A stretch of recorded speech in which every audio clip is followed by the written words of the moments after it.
All right, welcome to the first ever MOR fitness show. Let's see how this goes. Looking at CrossFit competition events, specifically today, the Lift Move Work competition that CrossFit.com, CrossFit Training put on, and going to see what can we learn for competing in the future from this event. And then based on what the test was and what the events were, how could we improve so that we could do better on those events that were tested? So let's look at it. So Lift Move Work, see it here on the screen. Event number 1, 4 minutes to find to establish a 1 rep max clean. First thing that jumps out here, a strength test, but not just a strength test, an Olympic lift. We see that incredibly often in CrossFit competitions. It doesn't require a rack to do any of the Olympic lifts. A clean or snatch comes from the floor. Also, you don't really need any kind of spotter to bail safely on like the types of squats or especially at bench press. So it's going to be one of those things that's almost always going to be common in CrossFit is some type of an Olympic lift being tested as a strength test. Now, I think one thing we see is that a lot of comps will have a strength bias, especially the small or local level competition. They're going to try to get, everyone through 3 to 4 workouts in a day, and it's not uncommon to see one of those workouts being a strength test where it's literally just that simple. There's a barbell, how much weight can you put on it? And when you do that, that means by guarantee 25 to 33% of all the points are going to come from just, purely how much weight can you lift. So there's some takeaways there. Now, ways we can get better on this. If your gym offers a barbell class or weightlifting class, go. Just go to that if you can. Try to make that into your schedule. If they don't have one, you can't make that in. Try to make sure they're in classes on days that have those barbell lifts, specifically the Olympic lifts. Always good to get hands-on and eyes-on coaching and those type of things, especially things that are more technical, like a snatch, like a clean. Things you can do outside of class would then be the accessory lifts, the slow things, the maybe less sexy things, where you're doing clean pulls, clean high pulls, working on your front squat or pause front squat, things that would translate to a clean or squat clean that don't require you to actually, be under a coaching eye, that you can do still safely. They're on your own, that maybe don't require the high intensity that you'd have in a coach or the class environment. So trying to apply that outside of class to see if we can get better.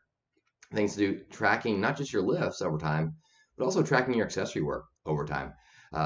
Maybe you don't want to test your lifts too often. It's easy if you test your lifts too often to get into a negative headspace about it, because if you don't PR, you have this idea that you're getting worse, when of course a lot of that goes into what you ate the last week and how you slept the last week and this, that, and the other. So you can track those accessories you're doing. Are my clean pulls going up? Is my front squat sets of 5s or my front squat sets of 3s going up? And as those things are increasing and getting better, if you're working on those outside of class, or if you're videoing yourself and like, oh man, I'm catching with better posture, I'm catching with my elbows up better, then you're moving in the right direction without having to frequently test your clean or your snatch or whatever it is to know that you're getting better at that lift. So some things to do there to help your performance. Event number 2. Um, do max bar muscle ups on track 1, or max pull ups on track 2, or max ring rows on track 3. So 4-minute max rep gymnastic movement. This is a pure gymnastics capacity test, and it's honestly very rare outside of something like the CrossFit Games or Dubai or something that's going to have like a ton of events. Unless there's a whole bunch of events, you're typically not going to see a single modality gymnastic event like this. Again, you think about a local competition, they're trying to get people through 3 or 4 different things. Local comps don't want to exclude people. They want people to feel welcome, that they can come. So if they start putting out there, you're going to have a, handstand push-up workout or muscle up workout or handstand walking or pistols, things like that, they know they're going to scare people away from signing up. And so, hey, they're not going to have one score that's just a gymnastics typically. And if they are doing gymnastics, they're probably not going to go with the more advanced things.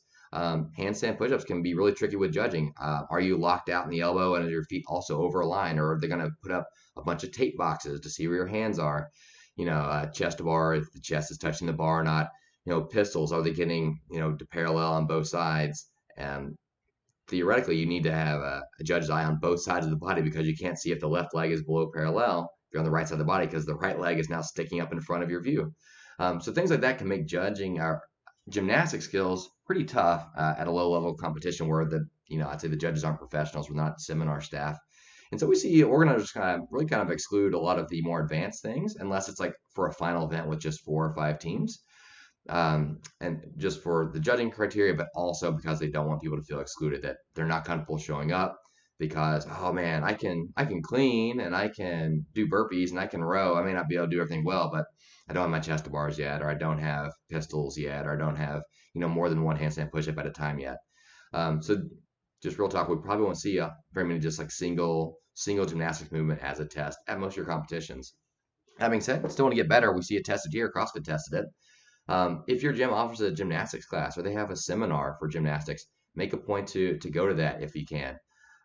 Always want to get some eyes-on, hands-on coaching if you're able to, and just classes that have gymnastics. If you're going to have a day that's got ring muscle-ups or a day that's got handstand walks, go on those days, even if you don't like those movements or aren't good at those movements, because those are the days that you need to show up for if you're ever going to improve at those. So make sure you're getting into the gym on those days where you have a coach there to help you out. On those days that you're there, ask the coach for just one or two tips, drills, tricks to help improve your technique. It doesn't have to be like, oh man, I want to get really good at this, but like, what's one or two things that I can work on right now to make me a little bit better? And that's good because now you've asked a coach for help and now they feel valued, they feel valuable, and I would love to help someone. You ask them for one or two things, and a good coach will be able to give you one or two things.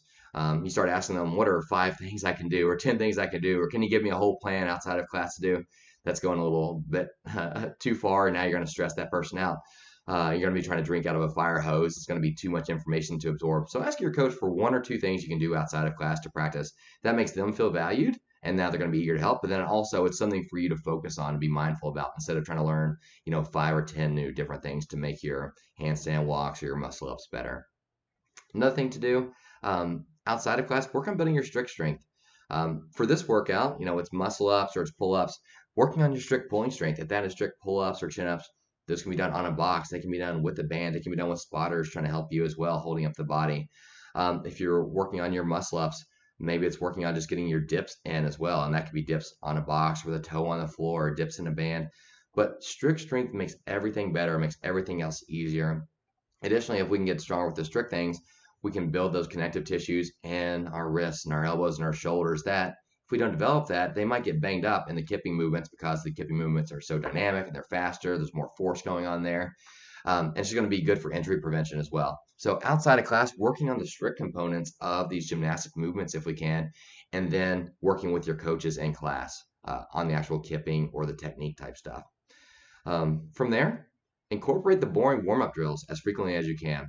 And by that, I mean, for pull-ups, that might be scat pull-ups and beat swings. If you're trying to learn the butterfly pull-up, just doing strict butterfly circles, small, 5 of them at a time. False grip, ring rows, ring transitions, just on the low rings to kind of learn that muscle transition better. Those things are kind of boring, but they don't beat your body up. You're not going to be sore from them. You're probably not going to rip or tear your hands from just doing the small range of movement motions. Your central nervous system is going to be fried because you did some low ring rows or false grip rows or some scat pull-ups. So it's going to be a super doable thing to throw in and increase your volume a little bit without beating your body up.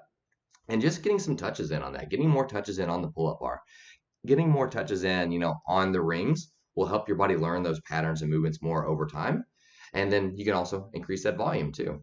Now, if you're training on your own, like let's say there's no chest to bars in this one, but that's something that a lot of people say are working on is their chest to bars. Just a good example here. If you're working on those outside of class, maybe you want to track those over time. So, all right, today I'm going to do 5 chest to bars every minute on the minute for 5 minutes. Well, we can increase our reps. We can increase our sets. We can decrease the amount of time of an interval.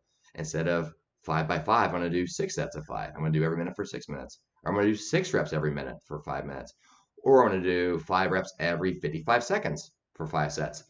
Ways that we can either increase the amount of work getting done in the same time, we can decrease the amount of time for the same amount of work to get done, and things like that to increase your body's capacity to perform that movement and to do it well. If you're doing that, make sure you are doing that well, and you're not just throwing your body up carelessly, because you always want to build those good habits, good technique. But this workout, this was 4 minutes of muscle ups or pull ups or ring rows. So it's not just who has the prettiest muscle ups, and it's not just who has the prettiest muscle ups, who has the biggest single time unbroken set, but who can keep getting back up there and keep performing. And so that's what we want to do. We want to build that capacity to kind of keep getting back on the bar and keep going and maintain that form over time. Now, one more movement in this one, one more workout, we see the actual kind of standard CrossFit workout. 8-minute AMRAP of double unders, 5 to 8 push presses each arm based on the track that you're on, and then 5 to 8 burpees, which may or may not have been over a dumbbell based on the track that you were doing. The first takeaway on this one that screams at us is double unders. CrossFit put high volume double unders into the open this year. They put it in the quarterfinals. They put it in the age group online qualifier. Just about everything that CrossFit programmed this year. Not only do they have double unders, but they've really been putting some high volume double unders here. This is the smallest chunk of double unders really that we've seen in a CrossFit workout in the last calendar year. We saw sets in the open, the first workout of the open, where they were tied to those wall walks, where people were doing 90 double unders and 150 double unders. If you got there, 210 double unders. If you did the age group one-on qualifier, you had to do 300 double unders after doing 75 cleans. So now it went from just doing double unders to now high volume double unders being the big expected thing for these CrossFit competitions. So 30 is actually a small chunk for what CrossFit has been doing lately, but we definitely need to expect to see double unders all the time. It's one of the very few movements that's been in the CrossFit Open every year. CrossFit Open's been going on since 2011, I believe, and it's one of the very few movements that's been in there every year. As they've incorporated dumbbells, as we've gone to a 3-week open, we've seen less and less movements who can claim to be in there every year, and the double under is still one of those. Number 2, kind of observation here, dumbbells are here to stay. We never had dumbbells in the open until 2017, and now there's been at least one dumbbell workout every year in the open since then. This year, we also see CrossFit program dumbbells in the quarterfinals. We saw the program in the age group online qualifier, and we saw dumbbells program in the semifinals. So every step of competition, CrossFit was programming either a single dumbbell or double dumbbells. So again, I just think dumbbells are here to stay and need to be prepared for that. Also, burpees. Burpees have been in the open every year except for one. So there's one year that we did not see burpees in the open, but incredibly common to see burpees, not just in the open, but in any kind of local CrossFit competition too. They're pretty easy to judge because they're almost always over something. Bar facing burpees, burpee to a plate, burpee to a target, burpee box jump over, burpee box jump. This one was lateral burpees over a dumbbell, but it's great because they suck. So it's a great test of fitness, but it's also super easy on judges. All right, did they get down and then either get over a bar or get to something? So we can definitely anticipate continuing to see burpees, and not just normal burpees, but burpees to or over something. So getting used to kind of having a standard on that burpee and not just going down and up. Now, ways to get better on a workout like this. Regular double under training. If you're still learning your double unders, then that just means every time you're coming into the gym, doing a warm, getting there early and doing your own warm up, 5 to 10 minutes of double under practice. It doesn't need to be any more complicated than that. Spend 2 of those minutes just doing some hops and doing some single unders and going through your penguin taps, your double taps. And then from there, just trying to string 2 together and 3 together and 5 together. And the big thing is getting over that hurdle of not expecting to get one. So every time you get one, you just stop and whack yourself, but trying to teach yourself to rebound that and expect to get that one. So then you can go right into number 2 and right into number 3. If you've already got those double unders down, you're already doing, sets of 25 unbroken, definitely adding up the volume then. We can expect to see about 300 double unders probably in a competitive workout. If you are in some of these CrossFit open workouts that theoretically have a deep time cap, or these gateways where you can unlock more, you might be getting into 500 double unders in a workout. For most people who just want to be competitive at the local level though, you still need to be able to do 300 or so in a workout. So that means incorporating 1 to 2 workouts a week where you are getting 250 to 400 workout double unders in based on your own fitness and ability. If you can see the week in advance at your gym, if there's already double unders on one day, that's a good volume, then add, 1 more double under workout in on the side. And if there's none this week with double unders, then throw in 2 workouts if you can of your own of double unders, just trying to get that volume in there, 250 to 400. So your body is learning to do that volume, but also hopefully learning to do it, and then hopefully keeping the heart rate down a little bit, learning to breathe, doing them, getting them more efficient as well. One of the best ways to get better at a movement is just by doing it. So just doing that focused as best you can. Next thing to do to get better on those dumbbells, try to incorporate those dumbbells into your WODs as much as possible. If you go to a gym that doesn't do a lot of dumbbell work in the workouts, because maybe there's 2 sets of 50s in the gym, there's 2 sets of 35s in the gym, and they only ever come out for the open because we know that people need them for the open, that gym may not program dumbbells, and I totally understand that. They need to program based on what they have. But that being said, that probably means there are classes where the barbell's being used for the WOD and no one's using dumbbells.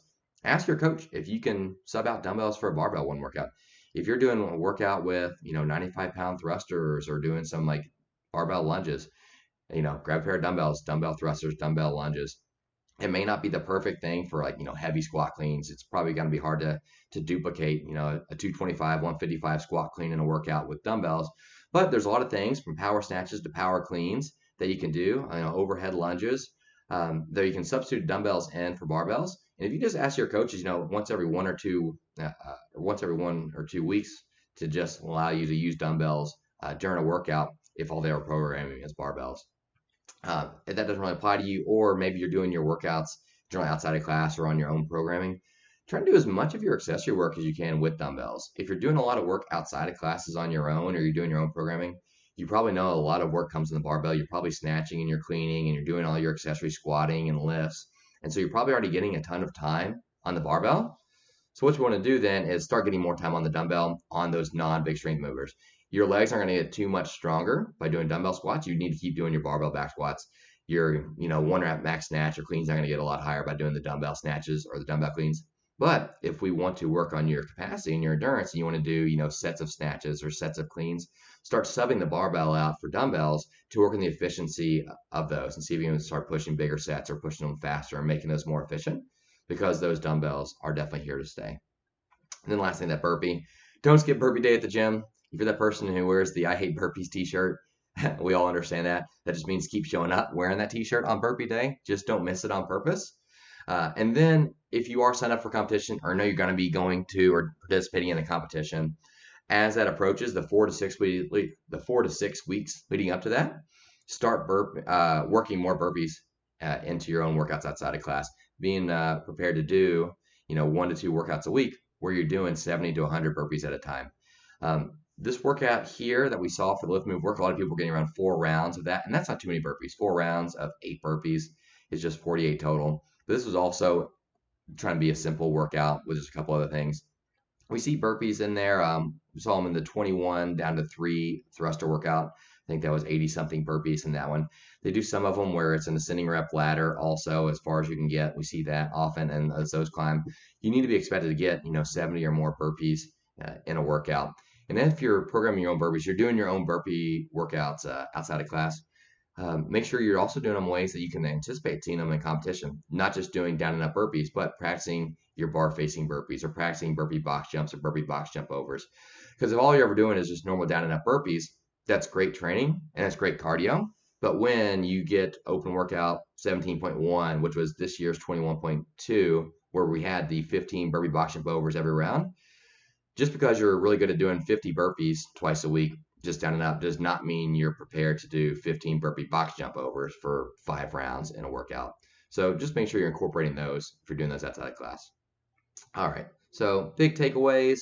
Strength still reigns supreme in CrossFit and CrossFit competition, especially strength in the Olympic lifts. So just being mindful of that. Getting into the gym for classes on days that the Olympic lifts are being coached. Also getting into classes on days that the gymnastic skills are being coached, so you can get some eyes-on and hands-on training there. Things to work outside of class are the accessory movements. So that, I think it's the more boring stuff. Just for like the clean, that would be your pulls, your front squats. For the gymnastics, your holds, maybe some negatives, or just working on building that strict strength with the band or with your foot on a box outside of class. And then working on that double under capacity, whether that is learning double unders by doing them real frequently, trying to do them 5 days a week for 5 to 10 minutes at a time, or just incorporating more of your workouts where you're doing, a whole bunch of them, 250 to 400 double unders, at a time per workout, once or twice a week if they're not included in the WODs already. Start putting the dumbbells into your workouts. If you're programming for yourself, definitely do that. And if you're not programming for yourself, we're using classes at your gym. If the coaches aren't doing it already, ask them if you can sub dumbbells for barbells once every 1 or 2 weeks or so. And then as you approach competition, do your best to throw in some extra burpees. 4 to 6 weeks is enough time to see a pretty big jump at some things if you train it regularly. If you're going to do 70 to 100 burpees, if you want to practice doing anywhere from 10 to 15 in a minute, that's not going to take you an hour. So you can find the time to throw in that number of burpees if you got it, 10 or 15 minutes, before class or after class that you can do, and grab everybody to do that with you. So that's pretty much it. Hopefully we learned some things by going through lift move work, things that we're going to continue seeing and what what we happen to see historically in competitions, and things that you can do either in class or outside of class to improve so that you can be a better CrossFit athlete and a better CrossFit competitor. All right, till next time.